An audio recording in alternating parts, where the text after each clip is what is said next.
we're going to be learning to what a lot of you is a brand new coordinate system, which is polar coordinates. And so most of you up until this point have just been dealing with the simple two-dimensional XY plane where you have a Y and an X, and this has been pretty convenient for a lot of you in algebra if you want to describe like a simple curve or any kind of point on a two-dimensional plane, then this would be a pretty convenient way to do that. So let's say that we have some point in x comma y, and let's say that it has some kind of an angle like from the origin up to the point P. And okay, let's say this is of course our length x, this is our y, and if this were a circle, then this would be radius r. We'd just be looking at that part. Well, another name for this I should mention is this is just the Cartesian plane, and that was also named after the famous mathematician of Rene Descartes.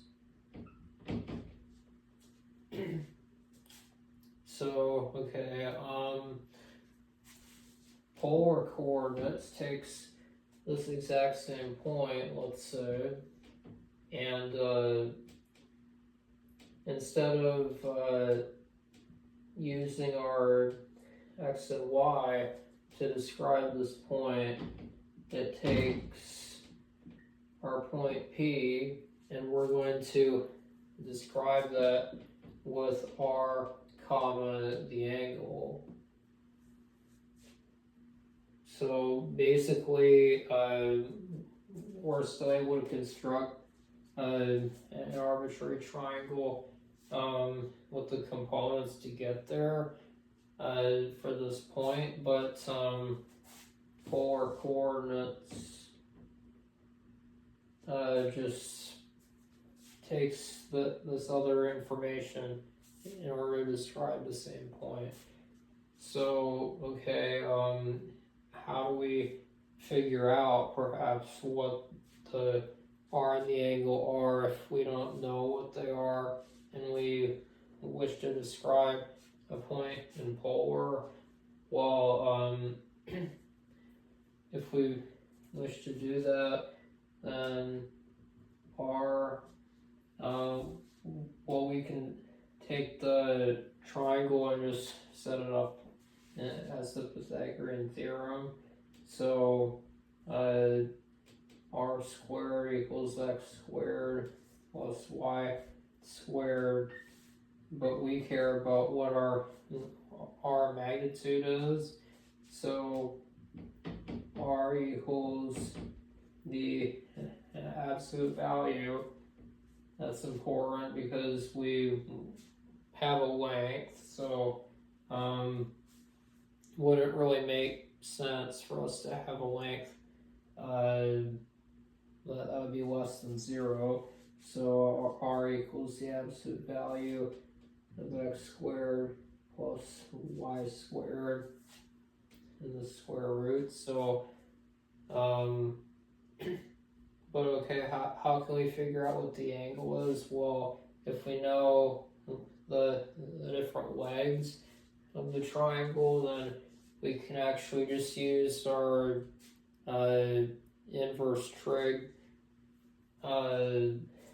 concept in order to come up with what the angle is. So let's say we want to use the cosine of the angle, and we're gonna just take the cosine inverse of what this is in order to figure out the angle. So cosine of our angle equals the adjacent over hypotenuse, which in this case is x over r. So then we would be able to say that our angle is just the cosine inverse of x over r, whatever that number happens to be.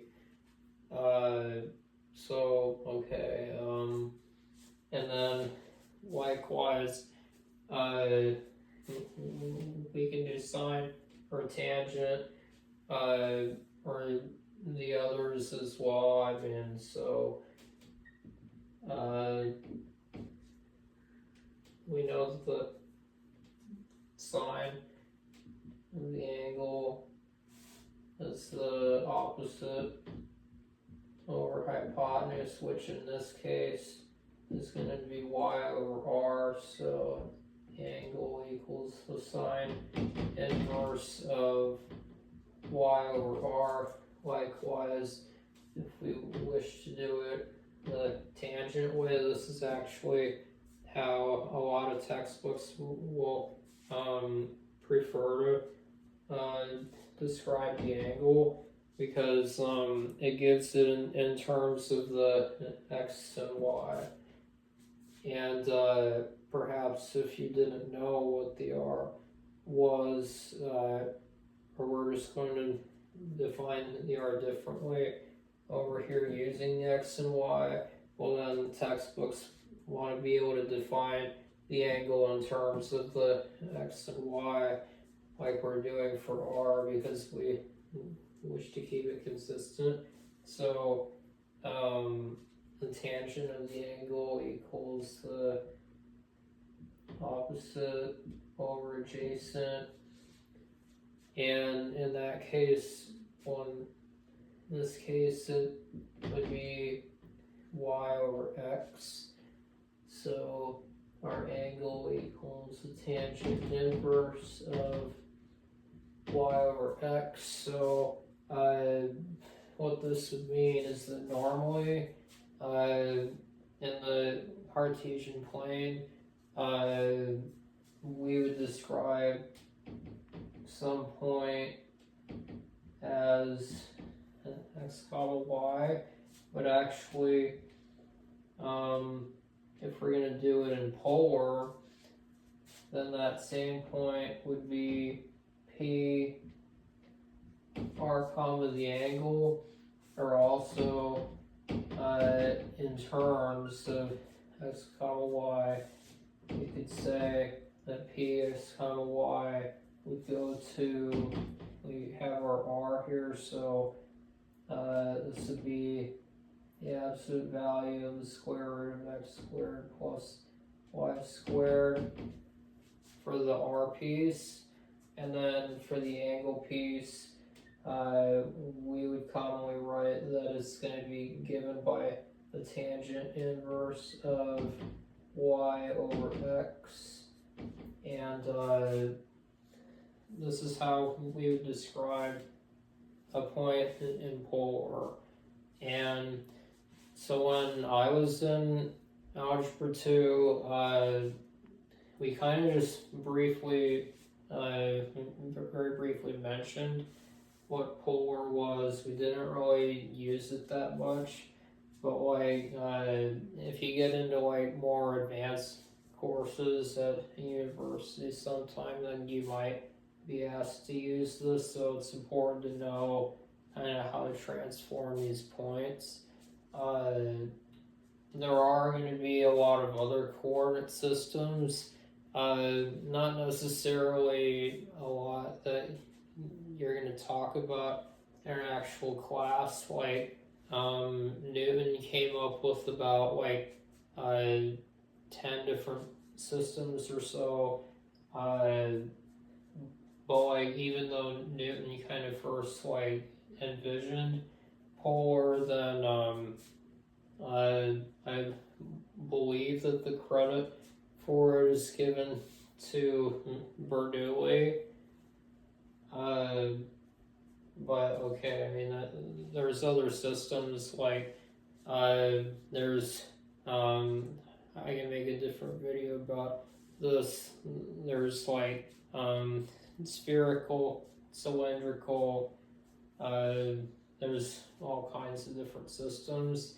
Other than those couple for how to describe three-dimensional points and also the XYZ plane, you'd have to introduce that too.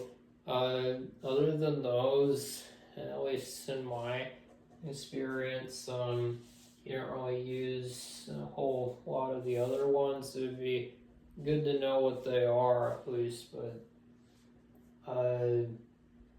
like as long as you know like all those, you'll be good through calculus 3 more or less. So yeah,